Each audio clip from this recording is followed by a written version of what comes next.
আমি এই গণভোট এবং জুলাই সনদকে জুলাই বিপ্লবের স্পিরিটে সবসময় দেখে এসেছি। আপনারা জানেন যে বিপ্লবের আগে থেকে আমি এই বিপ্লবের স্বপ্ন দেখেছি এবং বিপ্লবের পর থেকে আমার বক্তব্য, আমার লেখায়, আমার কাজে কর্মে আমি বিপ্লবের স্পিরিটকে 100% ধারণ করবার চেষ্টা করেছি। এবং আপনাদের হয়তো স্মরণে থাকার কথা যে গণভোটের আগে থেকে আমি লেখা এবং বক্তব্যে হ্যাঁ ভোটের জন্য জনগণকে অনুপ্রাণিত করবার চেষ্টা করেছি। শুধু তাই না, যেদিন নির্বাচনে আমরা ভোট দিলাম 12ই ফেব্রুয়ারি, সেদিনেও আমার টেলিভিশন বক্তব্যে আমি একটা কথাই বলেছি, আপনারা সবাই হ্যাঁ ভোটে সিল মানুন।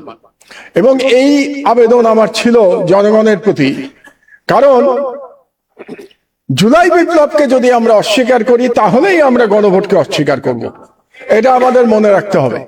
কাজে যারা আজকে গণভোটকে দুর্বল করবার চেষ্টা করছেন কিংবা গণভোটের আইনি তর্ক তুলছেন, তারা আসলে কতটা জুলাই বিপ্লবকে ধারণ করেন সেটা নিয়ে আমার সন্দেহ আছে। কাজেই আমি বলবো যে জুলাই বিপ্লবকে ধারণ করলে গণভোটকে আমাদের বিনা বাক্য ব্যয় এবং বিনা তর্কে আমাদের মেনে নিতে হবে যে এটাই জনগণের অভিপ্রায়, এবং জনগণ 70% ভোট দিয়ে সেই অভিপ্রায় আমাদেরকে জানিয়ে দিয়েছে।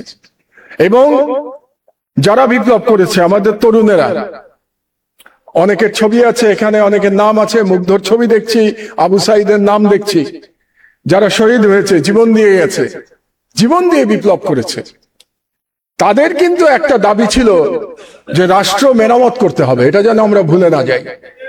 এবং রাষ্ট্র মেরামত যদি করতে হয় তাহলে অবশ্যই আমাদেরকে সংস্কার করতে হবে। সেই সংস্কার সরকার পরিচালনায় করতে হবে, সেই সংস্কার সাংবিধানিক ভাবেও আমাদের সেই সংস্কার করতে হবে। কাজে সেই সংস্কার নিয়ে আমরা কোনো তর্ক তুলতে পারবো না। এবং আমাদের যে উপরে যে ফ্যাসিবাদ 16 বছর আমাদের ঘাড়ে চেপে বসেছিল, সেই ফ্যাসিবাদের দুটো চরিত্র ছিল। একটা তো ফ্যাসিস্ট চরিত্র ছিল, আর একটা চরিত্র ছিল এক ধরনের রাজতন্ত্র চাপিয়ে দেয়া রাষ্ট্রের উপরে। আপনাদের নিশ্চয়ই মনে আছে যে শেখ হাসিনা তার পিতাকে, শেখ মুজিবুর রহমানকে একজন দেবতা হিসেবে আমাদের সামনে তুলে ধরার চেষ্টা করেছিল এবং সেই দেবতার মাধ্যমে একটা অলিখিত রাজতন্ত্র কায়েম করবার চেষ্টা করেছিল।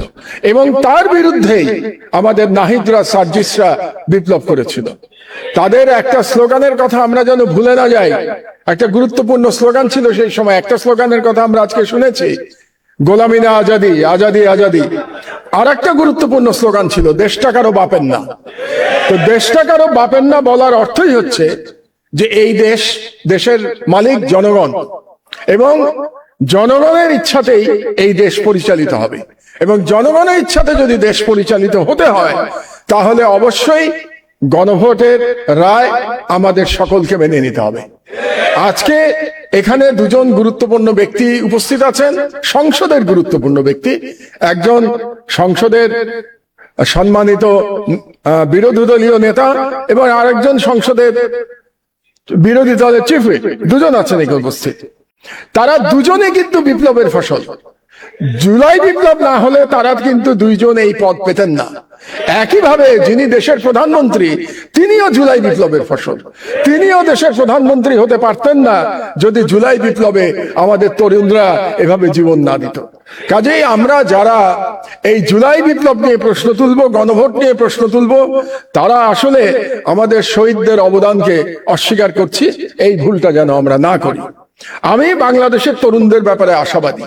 আপনারা জানেন যে মার্কিন যুক্তরাষ্ট্রে এখন একটা আন্দোলন হচ্ছে, যেটাকে তারা নাম দিয়েছে no kings movement. No kings movement মানে হলো প্রেসিডেন্ট ট্রাম্প যে মার্কিন যুক্তরাষ্ট্রে একজন স্বৈরাচারের মতো আচরণ করছেন, তার বিরুদ্ধে মার্কিন যুক্তরাষ্ট্রের জনগণ, নাগরিকেরা রাস্তায় নেমেছে নো কিংস মুভমেন্ট দিয়ে। আর আমাদের তরুণেরা জুলাই বিপ্লবের মধ্যে কিন্তু রাজতন্ত্র, ভুয়া রাজতন্ত্র খতম করে দিয়েছে। কাজেই আমাদের তরুণদের প্রতি আমার প্রত্যাশা আছে, বাংলাদেশে যেই রাজা হওয়ার চেষ্টা করুক না কেন সেই চেষ্টা ফলপ্রসূ হবে না ইনশাআল্লাহ। আমাদের তরুণরা সেই চেষ্টা কাউকে ফলপ্রসূ হতে দেবে না। কাজেই আমি সকলকে বলবো, সকল রাজনৈতিক দলকে বলবো, সকল রাজনীতিবিদের প্রতি আহ্বান জানাবো যে আপনারা কোন রকম কুতর্ক তৈরি না করে গণভোটের যে জনগণের যে ইচ্ছা প্রতিফলিত হয়েছে সেই ইচ্ছা মেনে নিন, এবং সেই ইচ্ছা মানার যে লড়াই, সেই লড়াইয়ের একটা প্রক্রিয়া হিসেবে আজকের যে সেমিনারের আয়োজন করেছে 11 দল, সেই জন্য 11 দলকে আমি ধন্যবাদ জানাচ্ছি এবং আমাকে এখানে আমন্ত্রণ করবার জন্য ধন্যবাদ জানাচ্ছি। জুলাই বিপ্লবের যে কোনো ইস্যুতে ইনশাআল্লাহ আমি ব্যক্তিগতভাবে এবং আমার পত্রিকা আপনাদের পাশে থাকবে, এই ভরসা দিয়ে আমার বক্তব্য শেষ করছি। আল্লাহ হাফেজ। বাংলাদেশ জিন্দাবাদ। জুলাই বিপ্লব দীর্ঘজীবী হোক।